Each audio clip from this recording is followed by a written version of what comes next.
Watu wa Lurambi constituency, ningependa kuwashauri na jambo moja tu, kwamba tufungue milango.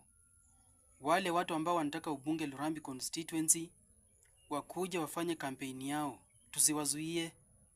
Wacha watuletee pesa, wacha watuletee kile wanachotuletea, lakini sisi wenyewe tunajua tuko na mbunge ambaye ni Mheshimiwa Titus Hamala, ambaye tunaamini kwamba yeye ni 3 term, na tunajua ni 3 term.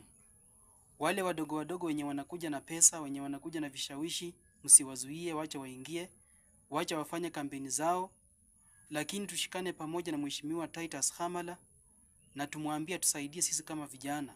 Ingawa ametuachilia vijana hatusaidii, lakini imani yetu ni kwamba 2027 tukimchagua tena atakuja kutusaidia. Na Mheshimiwa Hamala, mahali penye huko, ni ombi langu kwako kwamba sisi vijana wa Lurambi constituency, haswa pale Shibuli mahali penye unatoka, tumebaki nyuma. Hatuna vibarua, hatuna chochote cha kujivunia kwamba tuko na mbunge, isipokuwa yale majengo ambayo tunajengewa pale.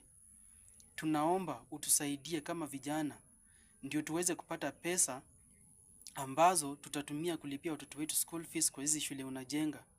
Kama si hivyo mheshimiwa, hizi shule zitasomeshwa na watu wenye ni matajiri, watu wenye wako na pesa, watu wenye wako na uwezo, na sisi kama vijana wa Shibuli hatutapata nguvu ya kupeleka mtoto mmoja, wawili, watatu hata kwa nursery school peke yake.